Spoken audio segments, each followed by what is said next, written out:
नमस्कार मंडळी. तर आज आहे धर्मनाथ बीच. मी तुम्हाला धर्मनाथ बीचची कथा सांगणार आहे. त्यामुळे व्हिडिओ स्किप न करता शेवटपर्यंत जरूर बघा. चॅनलमध्ये नवीन असाल तर चॅनल लाईक करा आणि सबस्क्राईब देखील करा. तसेच व्हिडिओ जर आवडला तर आपल्या मित्रपरिवारासोबत जरूर शेअर करा. माघ शुद्ध द्वितीयेला धर्मनाथ बीच अनेक ठिकाणी साजरी केली जाते. नवनाथांपैकी गोरक्षनाथांच्या शिष्य परंपरेत चौरंगीनाथ, अडमंगनाथ व धर्मनाथ होऊन गेले. यांपैकी धर्मनाथांची कथा अत्यंत रसाळ व अद्भुत आहे. तीच आपण विस्ताराने पाहूया. श्रीमद भगवद्गीतेमध्ये ऋषभदेवाच्या 100 पुत्रांपैकी 9 जण भगवत भक्त म्हणून प्रसिद्ध आहेत. भगवान श्रीकृष्णाच्या आज्ञेवरून या नवनारायणांनी कलियुगात अवतार घेऊन जगाच्या कल्याणासाठी नवनाथांचा संप्रदाय निर्माण झाला. त्यामध्ये पहिले म्हणजे कविनारायण, जे मच्छिंद्रनाथ म्हणून ओळखले जातात. दुसरे हरिनारायण गोरक्षनाथ. तिसरे करभंजन नारायण, ज्यांना आपण गहिनीनाथ म्हणतो. चौथे अंतरिक्ष नारायण जालंधरनाथ. पाचवे प्रबुद्ध नारायण कानिपनाथ. सहावे अविहोत्र नारायण वटसिद्धनाथ. सातवे दुर्मिळ नारायण भर्तरीनाथ. आठवे चमस नारायण रेवणनाथ व 9वे पिपलायन नारायण म्हणजे चरपटनाथ असे अवतार धारण केले. एकदा मच्छिंद्रनाथ व गोरक्षनाथ आपल्या सद्गुरू श्री दत्तात्रय प्रभूंना भेटण्यासाठी गिरनार पर्वतावर आले. परस्परांनी एकमेकांच्या काही घटनांची चर्चा केली. श्री गुरूंनी त्यांना 6 महिने ठेवून घेतले. नंतर गोरक्षनाथ श्री गुरूंना म्हणाले, आमचा जन्म जगत कल्याण आणि परोपकारासाठी आहे. त्यामुळे आम्हाला तीर्थयात्रेला जाण्याची अनुमती द्यावी. दत्तगुरूंनी जड अंतकरणाने त्यांना निरोप दिला. मच्छिंद्रनाथ व गोरखनाथ काशी क्षेत्री निघाले. वाटेत प्रयाग क्षेत्री येऊन पोहोचले. त्यावेळी तेथे त्रिविक्रम राजा राज्य करत होता. राणीचे नाव रेवती होते. त्यांना एकही अपत्य नव्हते. त्रिविक्रम राजा परमउदार, ज्ञानी, परोपकारी, प्रजाहितदक्ष होता. विक्रम राजा प्रजेवर पुत्राप्रमाणे प्रेम करत होता. त्यामुळे प्रजा सुखी समाधानी होते. प्रजेचे राजा राणीवर अत्यंत प्रेम होते. मच्छिंद्रनाथ व गोरखनाथ प्रयागला आले. त्यावेळी विक्रम राजा स्वर्गवासी झाला होता. राज्यात हाहाकार उडाला होता. सारी प्रजा शोकाकुळ झाली होती. राणी रेवतीच्या दुःखाला पारावर उरला नव्हता. सर्वांचा दुःख विलाप पाहून मच्छिंद्रनाथांना हळहळ वाटली. त्यांच्या मनात राजाला जिवंत करावे म्हणजे सर्व प्रजा आनंदित होईल असे आले. मग त्यांनी अंतर्ज्ञानाने राजाची आयु मर्यादा पाहिली. पण राजाचे संपूर्ण आयुष्य भोगून संपले होते. त्याचा आत्मा सप्तलोक ओलांडून ब्रह्मस्वरूपात विलीन झाला होता. पुन्हा भूलोकात जन्म घेणे शक्य नव्हते. मच्छिंद्रनाथ व गोरखनाथ गावाबाहेरच्या शिवालयात येऊन थांबले. त्यासमोरच स्मशानभूमी होती. तेथे राजा त्रिविक्रमाचा मृतदेह अंत्यसंस्कारासाठी आला. त्यावेळी प्रजेचा शोक पाहून गोरखनाथांचे हृदय भरून आले व त्यांनी आपल्या गुरूंना विनंती केली की आपण राजाला जिवंत करून प्रजेला आनंदी करावे. तुम्ही जिवंत करणार नसाल तर मी जिवंत करतो असा हट्ट धरला. त्यावेळी मच्छिंद्रनाथांनी त्याला समजावले, राजा पुण्यकर्माने ब्रह्मस्वरूपात विलीन झाला आहे. त्याला पुन्हा जिवंत करणे अशक्य आहे. तेव्हा गुरूंचा उपदेश गोरखनाथाला उमजला आणि तो शांत बसला. मच्छिंद्रनाथांनी ओळखले की गोरखनाथ गुरूची अवज्ञा केल्यामुळे स्वतः प्रायचित्त घे. म्हणून त्याला जवळ बोलवले आणि सांगितले की तू लोककल्याणासाठी स्वतःचा प्राण त्याग करायला तयार झालास तर यावर एक पर्याय मी तुला सांगतो. राजाच्या देहामध्ये मी प्रवेश करतो. त्या देहात राहूनच मी राजाच्या नावाने राज्याचा सर्व राज्यकारभार पाहीन. 12 वर्षानंतर मी माझ्या देहात पुन्हा प्रवेश करेन. परंतु तोपर्यंत तू माझे शरीर नीट काळजीपूर्वक सांभाळून ठेव. हे ऐकून गोरखनाथ विस्मयचकित झाला. त्याने मच्छिंद्रनाथांना समाधानाने संमती दिली. मग मच्छिंद्रनाथांनी आपल्या योग सामर्थ्याने आपला देह निश्चल करून म्हणजेच त्यागून राजाच्या मृतदेहात प्रवेश केला. तेव्हा राजा त्वरित उठून बसला. राजा जिवंत झालेला पाहून शोकाकुल झालेला जनसमुदाय आनंदाने त्रिविक्रमाचा जय जयकार करू लागला. सर्वांनी देवाचे आभार मानले व स्मशानभूमीवरील अग्निदेवतेला शांत करण्यासाठी राजाची सुवर्णाची प्रतिमा करून त्यावर विधीपूर्वक प्रेतसंस्कार करून अग्नीच्या स्वाधीन केले व राजाला आनंदाच्या जल्लोषात वाजत गाजत नगरामध्ये नेले. इकडे शिवमंदिरात गोरक्षापुढे यक्षप्रश्न उपस्थित झाला की मच्छिंद्रनाथांच्या देहाचे संरक्षण 12 वर्षे कसे करायचे. तेवढ्यात तेथे एक स्त्री आली. तिला विश्वासात घेऊन सर्व सत्य घटना सांगितली. तो तिला म्हणाला, माझ्या गुरुंनी माझ्यावर मोठी जबाबदारी सोपवली आहे, तेव्हा यासंबंधी कोठेही वाच्यता करू नकोस. श्री गुरूंचे शरीर 12 वर्षे सुरक्षित राहील अशी एखादी गुप्त जागा दाखव. गोरखनाथांच्या गुरुनिष्ठेने आणि शुद्ध भावनेमुळे तिने त्याला एक गुप्त भुयार दाखवले. ते पूर्णपणे सुरक्षित असल्याची खात्री करून गोरक्षाने मच्छिंद्रनाथांचा देह तेथे ठेवला व बाहेरून कोणालाही शंका येणार नाही ही काळजी घेऊन भुयाराचे दार बंद केले. त्यानंतर ती स्त्री म्हणाली, साधू महाराज, हा देह 12 वर्षे चांगल्या स्थितीत कसा राहू शकेल? तेव्हा गोरक्षनाथ म्हणाले, माझे गुरु महातपस्वी असून अमर आहेत. ते प्रलय काळाच्या अंतापर्यंत आहे. या स्थितीत तेजस्वी राहू शकतात, परंतु तू हे गुपितच ठेव, नाहीतर अनर्थ घडेल. स्त्री तसे वचन देऊन निघून गेली. इकडे त्रिविक्रम राजाच्या देहात प्रवेश केलेल्या मच्छिंद्रनाथाने अंतर्ज्ञानाने सर्व गोष्टींची माहिती करून घेऊन यथायोग्य रीतीने राज्यकारभार चालवला. रेवती राणीबरोबर राजाप्रमाणेच त्याचे बोलणे वागणे ठेवले. त्यामुळे राणीला काही संशय आला नाही. स्मशानाजवळ असलेल्या शिवालयात जाऊन दररोज रात्री सांब सदाशिवचे दर्शन घेण्याचा नित्यनेम मच्छिंद्रनाथांनीही चालू ठेवला. त्यांनी आपल्या निश्चित शरीराची गुप्त जागा नीट पाहून घेतली. गोरक्षनाथांनी त्यांना सर्व हकीकत बरोबर भाषेत सांगितली. त्यामुळे इतर कोणालाही त्याचा उलगडा कळला नाही. अशा प्रकारे त्यानंतर राजा दररोज मंदिरात जाऊन स्वतःच्या देहाविषयी खात्री करून घेऊ लागला. गोरक्षनाथ 3 महिने तेथे राहिला. ही जबाबदारी व्यवस्थित पार पडत आहे हे जाणून गोरक्षनाथ म्हणाला, आपण आपली योग साधना करून हित साधावे. मला आता तीर्थयात्रा करण्यास परवानगी द्यावी. मग गुरूंच्या आज्ञेवरून तीर्थयात्रेस गेले. पुढे 6 महिन्याचा कालावधी लोटला आणि राणी रेवती गर्भवती राहिली. यथावकाश तिला पुत्ररत्न झाला. त्याचे बारसे थाटात केले. त्याचे नाव धर्मनाथ असे ठेवले. धर्मनाथ 5 वर्षाचा झाला. राजा राणीने एके दिवशी भगवान शंकराची पूजा केली. पूजा केल्यावर राजा व धर्मनाथ बाहेर पडले. तेव्हा राणी शिवाची प्रार्थना करू लागली, हे गिरिजापती, तुझ्या कृपेने मी तृप्त, समाधानी, आनंदी आहे. परंतु मला एकच मागणे आहे. मी सौभाग्यवती असतानाच मरण येऊ दे. राणीचे शब्द ऐकून तेथील स्त्री एकदम हसली. राणीला तिचे हसणे खटकले. राणीने तिला हसण्याचे कारण विचारले. ती स्त्री गप्प बसली. राणीने तिला वारंवार विचारून बेजार केले. नाईलाजाने ती म्हणाली की मी गरीब आहे. संतापाच्या भरात तुम्ही मला मृत्यूदंड द्याल. त्यावर राणीने तिला अभयवचन दिले. मग पुजारणीने राणीला एकांतात सर्व सत्य घटना सांगितली. राजा विक्रम केव्हाच मरण पावले असून त्यांच्या मृतदेहात मच्छिंद्रनाथांनी आपल्या सिद्धीने प्रवेश केला. तुम्ही विधवा असतानाही सवाशीण मरण म्हणजेच अहेव मरण मागितले म्हणून मला हसू आले. यापुढे 12 वर्ष मच्छिंद्रनाथ राजाच्या शरीरात राहणार. त्यानंतर ते राजाच्या देहाचा त्याग करून स्वतःच्या देहात संचार करतील. तेव्हा तुमच्या वाट्याला वैधव्य येणार ही वस्तुस्थिती आहे. नंतर तिने मच्छिंद्रनाथांचे मृत शरीर दाखवले. ते पाहून राणी खूप उदास झाली. राजवाड्यात आल्यावर तिने त्यावर विचार केला. या निमित्ताने आपल्याला मातृत्व व राज्याला वारस मिळाला. 7 वर्षांनी आपल्याला वैधव्य प्राप्त होणार. धर्मनाथाला कसे मोठे करणार? राज्याची जबाबदारी कोण सांभाळणार? यावर तिने उपाय निवडला. मच्छिंद्रनाथांचे मृत शरीर नाहीसे करून टाकले तर सर्व प्रश्न सुटतील. तिने मच्छिंद्राचे शरीर बाहेर काढले व सेवकाकडून मध्यरात्री त्याचे बारीक तुकडे करून अरण्यात फेकून दिले. भुयाराचे तोंड पूर्ववत बंद करून निश्चिंत राहिली. ही घटना घडल्यानंतर माता पार्वतीला कैलासात एकदम जाग आले. तिने भगवान शंकरांना रेवती राणीने आपल्या भक्ताचे केलेले कृष्ण कृत्य सांगितले.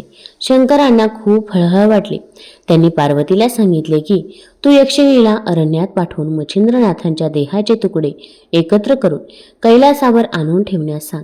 पार्वतीने कोटी चामुंडांना बोलावून तशी आज्ञा केली. त्याप्रमाणे चामुंडा व यक्षिणीने मच्छिंद्राच्या देहाचे भग्नावेश वीरभद्राकडे सुपूर्द केले आणि सांगितले की हा भग्नदेह आपला शत्रू मच्छिंद्रनाथाचा आहे. याने आम्हाला नग्न करून फजिती केली होती. अष्टभैरवांना सळोकी पोळो केले होते. तेव्हा त्यांचा देह नेण्यासाठी गोरक्षनाथ येणार आहे. सर्व भैरवांना व वीरभद्राला खूप आनंद झाला. त्यांनी सुरक्षित ठिकाणी तो देह ठेवला.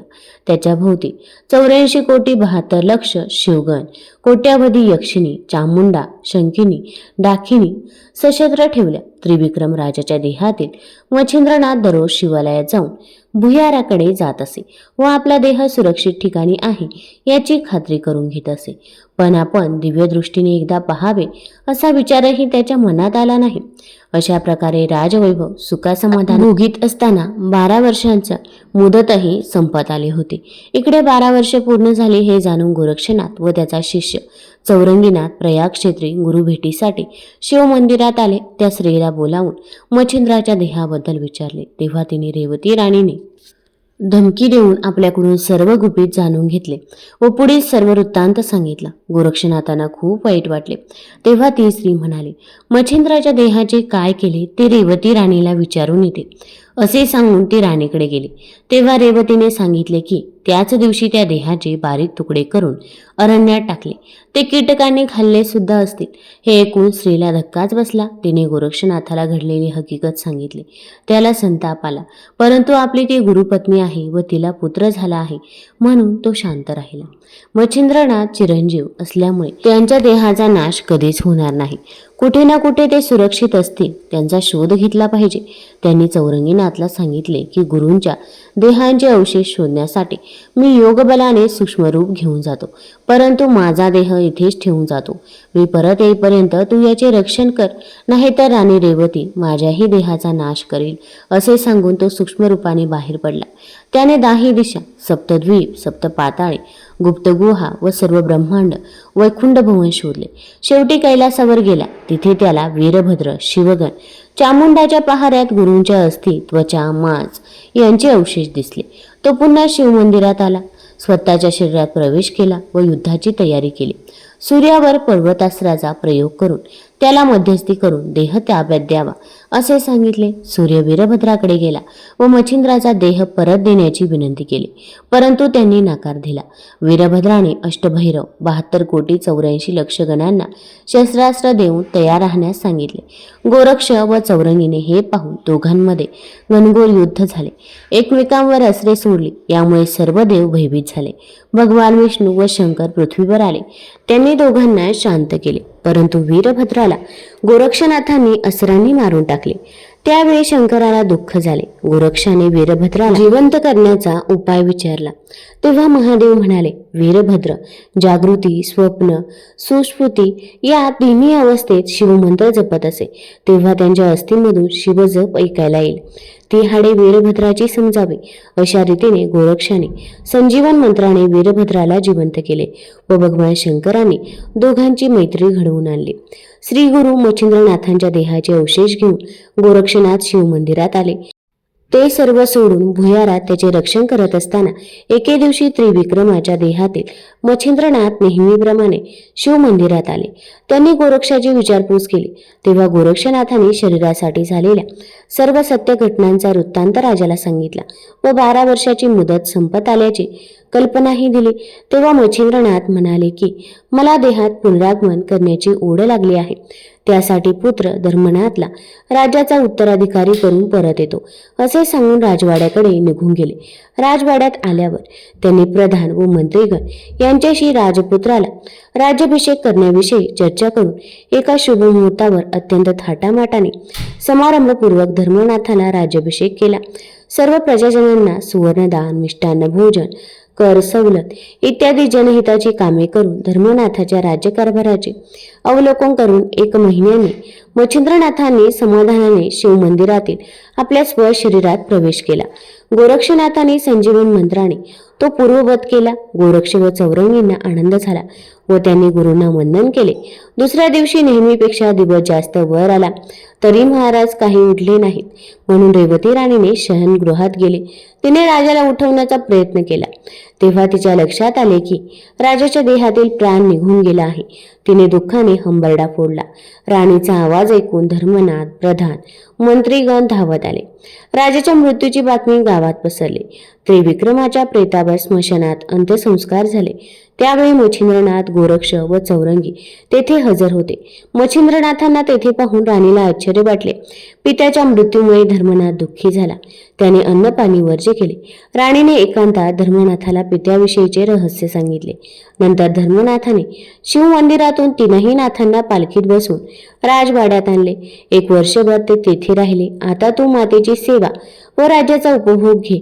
12 वर्षांनी मी परत येईन असे सांगून ते तिघे तीर्थयात्रेला निघून गेले. धर्मनाथाने मच्छिंद्रनाथांची आज्ञा पाळली होती. त्याच्या कारकिर्दीत प्रजा सुखी होती. आपल्या मातेलाही त्याने सुखासमाधानात ठेवले होते. तिची तो मनोभावे सेवा करत होता. त्याची पत्नी आज्ञाधारक व पतिव्रता होती. त्यांना एक पुत्रही झाला होता. त्याचे त्रिविक्रम नाव ठेवले होते. मच्छिंद्रनाथ, गोरक्षनाथ, चौरंगीनाथ व अडबंगनाथ प्रयागला परत आले. धर्मनाथाने त्यांची भेट घेऊन सन्मानपूर्वक त्यांना राजवाड्यात आणले. काही काळ गेल्यावर त्यांच्या उपस्थितीत चांगला मुहूर्त पाहून त्रिविक्रमाला राज्याभिषेक केला. धर्मनाथ त्यांच्याबरोबर तीर्थयात्रेला जाण्यास उत्सुक होता. माघ द्वितीयेला, ज्याला धर्मबीज असे म्हणतात, त्या दिवशी गोरक्षनाथाने धर्मनाथास गुरुदीक्षा दिली. या समारंभात स्वतः गोरक्षनाथ प्रसाद वाटत होते. या प्रसंगी स्वर्गातील सर्व देव प्रसाद ग्रहण करण्यासाठी तेथे आले. सर्व प्रजाजनही प्रसाद घेऊन संतुष्ट झाले. त्यामुळे दरवर्षी असा प्रसाद मिळावा यासाठी असा महोत्सव प्रत्येक वर्षी व्हावा अशी इच्छा सर्वांनी व्यक्त केली. तेव्हा गोरक्षनाथाने धर्मनाथाच्या मुलाला प्रत्येक वर्षी असा उत्सव करण्याची सूचना केली. तेव्हापासून द्वितीया धर्मनाथ बीज म्हणून विख्यात झाले. दरवर्षी हा उत्सव नित्याने होऊ लागला. दरवर्षी माघ शुद्ध द्वितीयेला उत्सव करून लोकांना भोजन देणाऱ्याच्या घरी दारिद्र्य, दुःख, रोग, संकटे, भोभय, दोष, पीडा यांचा समूळ नाश होईल. तेथे लक्ष्मी वास करेल. मनोकामना पूर्ण होतील. संसारात सुख समाधान प्राप्त होईल. आपल्या शक्तीनुसार हा उत्सव साजरा करावा असे गोरक्षनाथांनी आपल्या किमयागिरी या ग्रंथात प्रतिज्ञापूर्वक सांगितले आहे. प्रयाग येथील कार्य झाल्यावर ते 4ही योगी श्रेष्ठ धर्मनाथाला घेऊन तीर्थयात्रेस निघाले. त्यांनी त्याला सर्व योग विद्या शिकवल्या. ते बद्रिकाश्रमात आले. तेथे भगवान शंकरांचे दर्शन घडवले. त्यांच्या हाती धर्मनाथाला सोपवून तपश्चर्येला बसवले. 12 वर्षांनी पुन्हा येतो असे सांगून गेले. 12 वर्षानंतर तीर्थयात्रेहून आल्यानंतर मोठे उद्यापन केले. या सोहळ्यात सर्व देवदेवतांना निमंत्रित केले. त्या सर्वांनी धर्मनाथाला अनेक उत्तम आशीर्वाद आणि वरदान दिले. सर्वजण संतुष्ट होऊन आपापल्या स्वस्थानी गेले. त्यानंतर मच्छिंद्रासहित सर्वजण तीर्थयात्रेस निघून गेले. जय अलक निरंजन. जय म्हणजे विजय. अलक म्हणजे अलक्ष, अर्थात जे पाहता येत नाही ते ब्रह्मा. निरंजन म्हणजे अंजन नसलेले. अंजन म्हणजे काजळ, काळेपणा, डाग, मलिनता किंवा अंधार, अज्ञान. अंजन नसलेले म्हणजे ज्यामध्ये अजिबातही डाग नाही, म्हणजे जे पूर्ण तेजोमय आहे. ते ब्रह्मस्वरूप जाणणे म्हणजे अलक निरंजन. आदेश. आदेश हा परमपद स्थितीदर्शक शब्द आहे. आदेश शब्दोच्चार ब्रह्मस्वरूपतेचा निर्देशक आहे. आत्मा, परमात्मा आणि जीवात्मा हे भिन्न नसून एकच असल्याचा प्रतिपादक शब्द म्हणजे आदेश होय. श्रीकृष्णार्पण नमस्तु. तुम्हाला जर ही कथा आवडली असेल तर चॅनल लाईक करा, सबस्क्राईब करा आणि आपल्या मित्रपरिवारासोबत जरूर शेअर करा. धन्यवाद.